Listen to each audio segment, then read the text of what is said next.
মোট যে central tendency measures আছে তার ভিতরে একটি।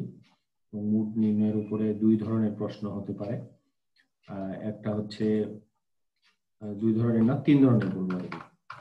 একটা হচ্ছে এই যে এলোমেলো, আর একটা হচ্ছে শ্রেণী সংখ্যা, শ্রেণী বিন্যস্ত, তারপরে হচ্ছে শ্রেণী ব্যবধান না দিয়ে আর কি যেটা। হ্যাঁ, আর একটা হচ্ছে যে ক্লাস শ্রেণী ব্যবধান দিয়ে একটা।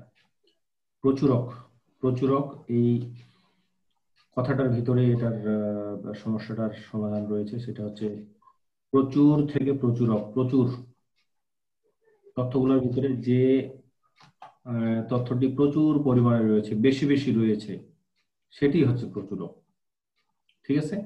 তো এরকম এলোমেলো যখন দেওয়া থাকবে সেগুলোকে আমরা মোটামুটি মানের ঊর্ধ্বক্রম অনুসারে বা নিম্নক্রম অনুসারে সাজাবো, তাহলে আমার খুঁজে বের করতে সুবিধা হবে।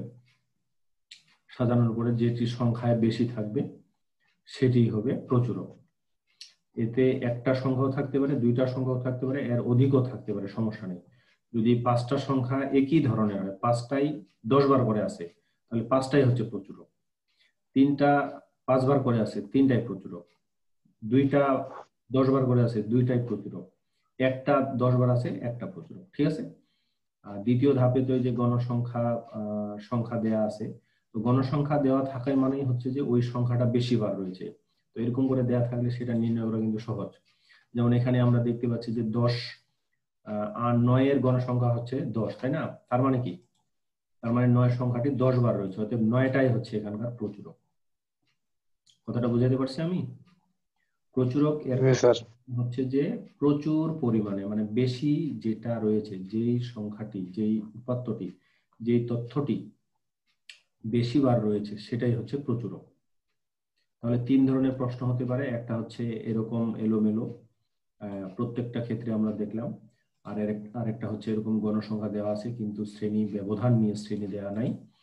আর আরেকটা হচ্ছে শ্রেণী ব্যবধান দিয়ে শ্রেণী দেয়া আছে। ঠিক আছে? তো এটা নির্ণয় করার জন্য যেটা প্রচুরক নির্ণয়, আমি এই যে 1 নম্বর প্রশ্নের উত্তরে হচ্ছে যে আমরা প্রথমে মানের ঊর্ধ্বক্রম অনুসারে সাজিয়ে নেব। সাজিয়ে নেওয়ার পরে আমরা দেখব যে কোন সংখ্যাটি বেশি বার রয়েছে। যেমন 9 একবার, 15 একবার, 17 একবার, 20 একবার, 23 হচ্ছে 2 বার, আচ্ছা 23 3 বার, 1 2 3, হ্যাঁ 27 হচ্ছে একবার, 32 একবার, 35 একবার, এগুলো একবার করে। তাহলে 23 যেহেতু 3 বার রয়েছে, এটাই হচ্ছে বেশি পরিমাণে রয়েছে। ঠিক আছে? এবং এখানে বলা হচ্ছে যে 23 সংখ্যাটি 3 বার আছে এবং সবচেয়ে বেশি বার আছে, সুতরাং 23 হচ্ছে প্রচুরক। ওকে?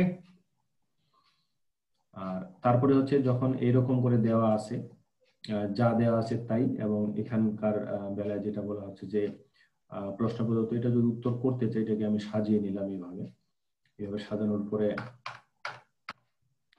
দেখতেছি যে এই যে গণসংখ্যা বেশি, 9 এর গণসংখ্যা হচ্ছে বেশি, মানে কি 9টাই বেশি বার রয়েছে। গণসংখ্যা আমরা গণসংখ্যা নিবেশনে আমরা দেখেছি যে যেই সংখ্যাটার টেলি চিহ্ন বেশি আসে সেটির গণসংখ্যা বেশি আসে। আর টেলি চিহ্ন বেশি আসে কেন? যে কারণ ওই সংখ্যাটি ওই তথ্য সারিতে বেশি বার রয়েছে, অর্থাৎ বেশি বার আমাদের কাটতে হয়। রাইট? ক্লিয়ার? তো এই জন্য এটা কিন্তু খুবই সহজ ব্যাপার, কঠিন কিন্তু খুব সহজ। হ্যাঁ, তো এই জন্য প্রদত্ত নিবেশনের সর্বোচ্চ গণসংখ্যা হলো 10, সবচেয়ে বেশি। হ্যাঁ, যা সারণীর 9 সংখ্যাকে প্রতিনিধিত্ব করছে, মানে 9টা হচ্ছে 10 বার, অতএব প্রচুরক সংখ্যা হচ্ছে 9। ঠিক আছে? তো এই দুইটা নিয়মে হচ্ছে সহজ। আর তৃতীয় নিয়মটা যেটা হচ্ছে শ্রেণী ব্যবধান দেয়া আছে সেটা নির্ণয় হচ্ছে। শ্রেণী ব্যবধান গণসংখ্যা দেয়া আছে, সেটার জন্য একটা সূত্র আছে, সেই সূত্রটা মনে রাখতে হবে। এবং সেই সূত্র অনুযায়ী মধ্যমান নির্ণয়ের জন্য যেরকম প্রক্রিয়াটা করেছিলাম, এখানেও সেরকম প্রক্রিয়াটা করলেও হয়ে যাবে। ঠিক আছে?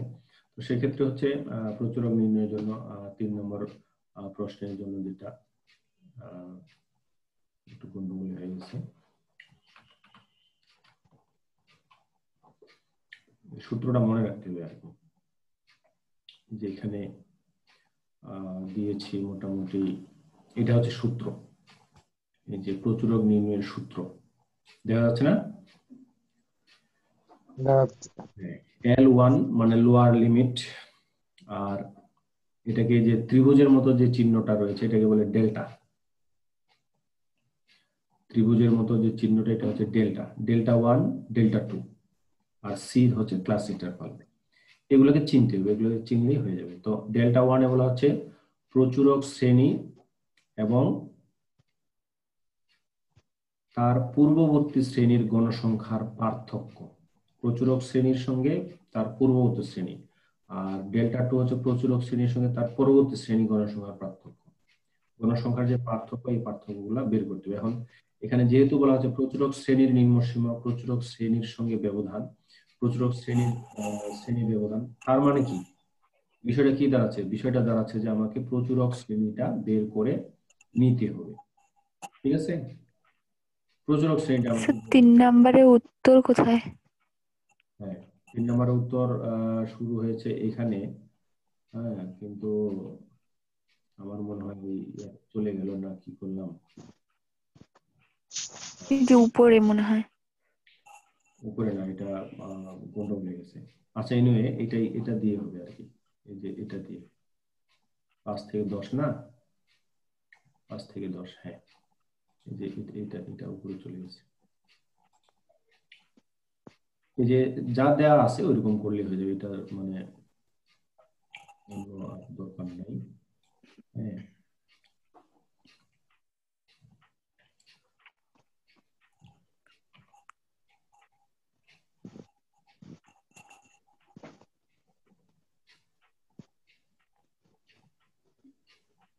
আচ্ছা, এখান থেকে যদি নিই,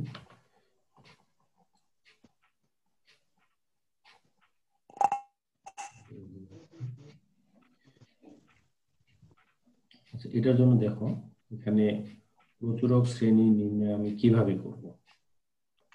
যেই শ্রেণীটার জনসংখ্যা বেশি ওইটাই হচ্ছে প্রচুরক শ্রেণী। ঠিক আছে, যেটার গণসংখ্যা বেশি, গণসংখ্যা বেশি, এই যে এটা এটা যখন আমি এখানে আরেকটা শ্রেণী চলে আসে, সেটা গন্ডগোল হয়ে যাচ্ছে।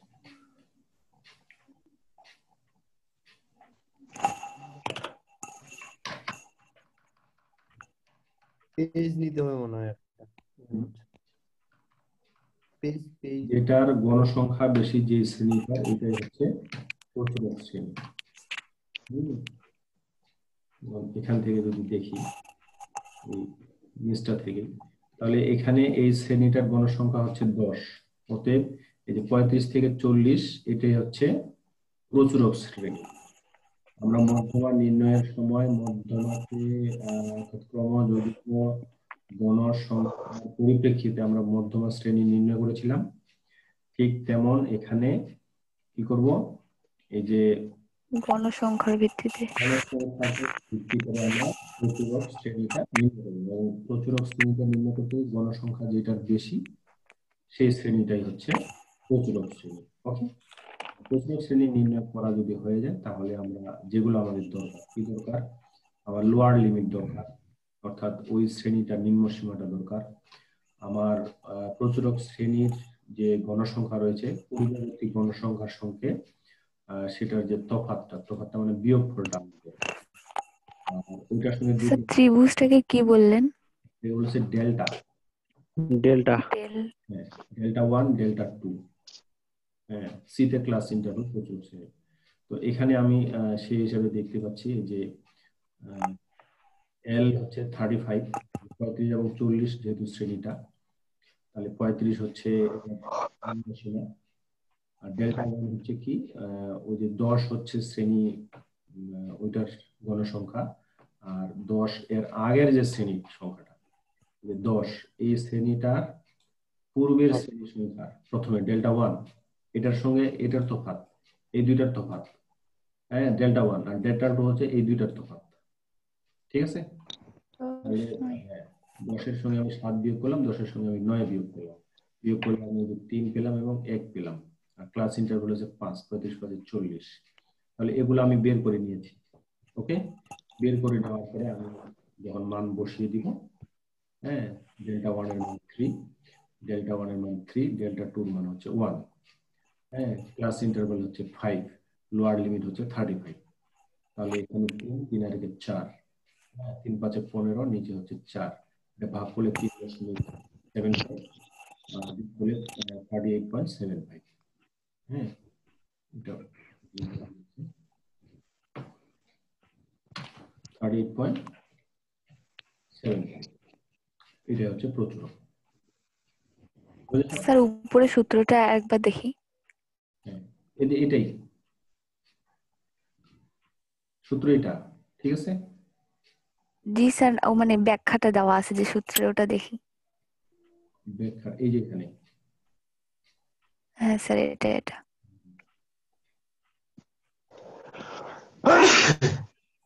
সূত্র এবং এই ব্যাখ্যাটা, এটা কিন্তু মনে রাখতে হবে। মনে রাখলে অঙ্কগুলো সহজ। মনে রাখাটাই হচ্ছে বড় বিষয়। মানে স্যার প্রচুরক নির্ণয় করতে তাহলে তো ক্রমযোজিত গণসংখ্যা বা মধ্যমান এগুলা লাগতেছে না। কোনো ঝামেলা নেই, খালি আমাকে আচ্ছা, প্রচুরক শ্রেণীটা বের করে নিতে হবে এবং প্রচুরক শ্রেণীটা বের করার জন্য আমাকে গণসংখ্যায় যেতে হবে। যে শ্রেণীটার গণসংখ্যা বেশি, হ্যাঁ, সেটাই বেশি হচ্ছে সেটাকে। শ্রেণী। এটা প্রচুরক শ্রেণী এবং প্রচুরক নির্ণয় করার জন্য যে সূত্র সেটা হচ্ছে L1। L1 বলতে আমরা প্রচুরক শ্রেণীর লোয়ার লিমিট বলে আর কি, লোয়ার লিমিট। আর প্লাস হচ্ছে delta 1 by delta 1 plus delta 2 into C. C মানে ক্লাস ইন্টারভাল। ডেল্টা 1টা কি? যে প্রচুরক শ্রেণীর গণসংখ্যা বিয়োগ প্রচুরক শ্রেণীর গণসংখ্যা পূর্বের, আগের যে গণসংখ্যা পূর্ববর্তী গণসংখ্যা বিয়োগফল, হ্যাঁ, বিয়োগ। আর ডেল্টা 2 হচ্ছে প্রচুরক শ্রেণীর গণসংখ্যা বিয়োগ আর পরবর্তী গণসংখ্যা। পরবর্তী গণসংখ্যার বিয়োগ। যদি আমি বের করে নিলে মানগুলো বসায় দিলে হয়ে যাবে। আর এখানে আমাকে কি করতে হবে না, যা দেয়া আছে তাই, নতুন করে ক্রমযোজিত মধ্যমান এসে কোনো কিছু নির্ণয় করতে হবে না। ঠিক আছে? স্যার জি মধ্যকের স্যার। থেকে তো প্রচুরও বেশি সোজা। হ্যাঁ হ্যাঁ, একটা একটা থেকে আর একটা সোজা। এখানে সবকিছু মিলায় যখন গড়, মধ্যমা, প্রচুরক নির্ণয় করার কথা বলা হচ্ছে তখন হচ্ছে এরকম, উল্টো দিক থেকে যদি ধরা যায় বা গড় থেকে ধরা যায়, গড় থেকে ধরলে গড়ের বেলা কি করতে হচ্ছে, মধ্যমান নির্ণয় করতে হচ্ছে এক্সট্রা হিসাবে এবং এফ এক্স গুণ করে নিতে হচ্ছে। অর্থাৎ গড় নির্ণয়ের বেলায় ঝামেলাটা একটু বেশি, তথ্য সারণীটা সাজাইতে, ঠিক আছে। ওখানে দুইটা জিনিস নতুন নিয়ে আসতে হচ্ছে, একটা হচ্ছে এক্স, একটা হচ্ছে এফ এক্স গড়ের সময়, আর মধ্যমার সময় একটা নিয়ে আসতে হচ্ছে যে ক্রমযোজিত গণসংখ্যা। ওকে, আর প্রচুরক যা আছে তাই, আলাদা করে কোনো কিছু নিয়ে আসতে হচ্ছে, এটা একটা। আর গড় নির্ণয়ের সূত্রটা হচ্ছে summation F X by N. F এক্সটা আমরা এফ এবং এক্স গুণ করে পাচ্ছি, আর এফ এক্স এর মান যেগুলো আছে সেগুলোকে যোগ করে আমরা সামেশন পাচ্ছি, যোগফল সমষ্টিটা পাচ্ছি। এখন এই সমষ্টিটাকে আমি এন বা মোট যে গণসংখ্যা রয়েছে সেটা দিয়ে ভাগ করলে আমি ওখানে গড় পেয়ে যাব।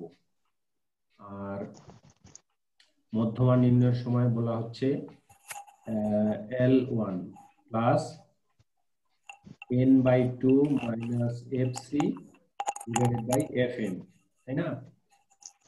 Into C. হ্যাঁ, এখানে এল, এখানেও হচ্ছে কি করতে হবে, আমাকে মিডিয়ান ক্লাসটা বের করে নিতে হবে, শ্রেণীটা বের করে নিতে হবে। মিডিয়ান শ্রেণীটা বের করে নেওয়ার জন্য কি করতে হবে, মানে মধ্যমান নির্ণয়টা, মিডিয়ান ক্লাসটা বের করে নেওয়ার জন্য আমাকে n/2 তম পদ সংখ্যা সংখ্যা অথবা n+1/2 তম সংখ্যা বের করে নিতে হবে এবং ওই সংখ্যাটি ক্রমযোজিত গণসংখ্যার যেখানে আছে সেটাকে আমরা মিডিয়ান ক্লাস বা মধ্যমা শ্রেণী ধরব। এখন n/2 কখন নিব আর n+1/2 কখন নিব? n/2 কখন নিব? যদি আমার শ্রেণীর সংখ্যা জোর হলে, জোড় জোর হয়, হয়। আর যদি শ্রেণীর সংখ্যাগুলো বিজোড় হয় তাহলে n+1/2 নিব। ওকে, একটু নেব। মধ্যমা জি স্যার। শ্রেণীটা বের করে নিতে পারলেই কাজ শেষ। মধ্যমা শ্রেণীর আর লোয়ার লিমিটটা হচ্ছে L1, n/2 আমরা পেয়েছি। FC হচ্ছে মধ্যমা শ্রেণীর যে ক্রমযোজিত গণসংখ্যা রয়েছে তার আগের ক্রমযোজিত গণসংখ্যা, মধ্যমা শ্রেণীর পূর্বের ক্রমযোজিত গণসংখ্যা। আর FM-টা হচ্ছে মধ্যমা শ্রেণীর গণসংখ্যা। হ্যাঁ, FM-টা হচ্ছে ফ্রিকোয়েন্সি অফ মিডিয়ান ক্লাস, আর FC-টা হচ্ছে কিউমুলেটিভ ফ্রিকোয়েন্সি। সিতে কিউমুলেটিভ ক্রমযোজিত, ঠিক আছে, কিউমুলেটিভ ফ্রিকোয়েন্সি অফ দা এই যে আগের ক্লাসটা আর কি, মিডিয়ান ক্লাসের আগে। ওকে, এই দুইটা খালি মনে রাখলে হবে, কি মানে ক্লাস ইন্টারভাল, ঠিক আছে।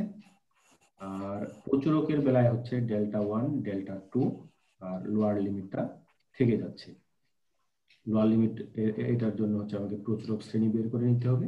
এখানে প্রচুরক শ্রেণী বের করার জন্য হচ্ছে যে গণসংখ্যা যে শ্রেণীটা সবচেয়ে বেশি সেটাই হচ্ছে প্রচুরক শ্রেণী। এই প্রচুরক শ্রেণীর L1 হচ্ছে লোয়ার লিমিট, ডেল্টা হচ্ছে প্রচুরক শ্রেণীর গণসংখ্যার সঙ্গে তার আগের শ্রেণীর গণসংখ্যার বিয়োগফল, Δ2 হচ্ছে প্রচুরক শ্রেণীর সঙ্গে পরের শ্রেণীর গণসংখ্যার বিয়োগফল, সি ক্লাস ইন্টারভাল। অর্থাৎ এখানে ক্লাসটা বের করে নিতে হচ্ছে, মধ্যমার সময় ক্লাসটা বের করে নিতে হচ্ছে। তবে প্রচুরকের সময় ক্লাসটা বের করার নিয়মটা হচ্ছে গণসংখ্যা দেখে করব। আর মধ্যমার জন্য দুইটা নিয়ম আছে, জোড় এবং বিজোড়। জোড় হলে n/2, বিজোড় হলে n+1/2। তম যে সংখ্যা থাকে সেটাই, রাইট? ক্লিয়ার? জি স্যার। মোটামুটি ক্লিয়ার। এই যে কি বলে থিওরিটা, এই যে কথাগুলো আমি বললাম, এটা কিন্তু মনে রাখতে হবে। হ্যাঁ, এটা যদি মনে রাখো, এই সূত্রগুলো হচ্ছে বাসায় মুখস্থ রাখতে হবে, বা একটা আলাদা নোট করে এগুলা লিখে নিবা, এরকম। তো মোটামুটি এটাই। এখন আমি স্যার এটার একটু নিচেরটা দেখান তো। এটা হ্যাঁ হ্যাঁ, এই যে মান বসানোটা এটা। আচ্ছা,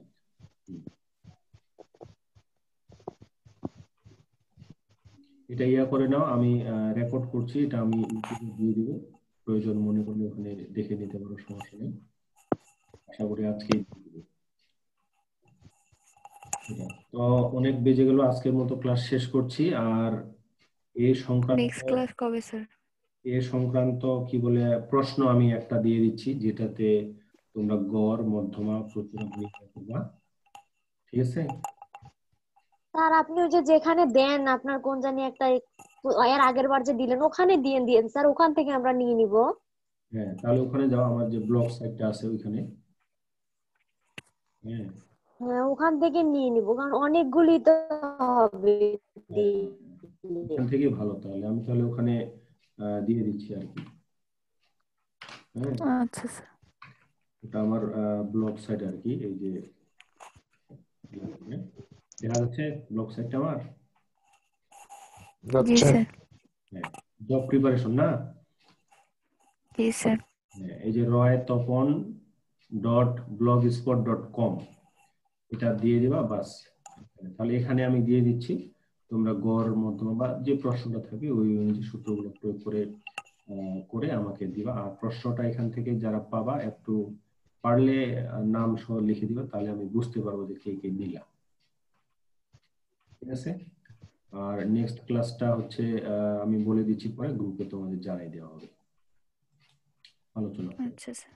ঠিক আছে, ওকে, ধন্যবাদ, গুড নাইট, অনেক সময় নিলাম। হ্যাঁ, খাওয়া দাওয়া করো। Sir highest class. আচ্ছা, আমি গুলা খালি যাচ্ছে।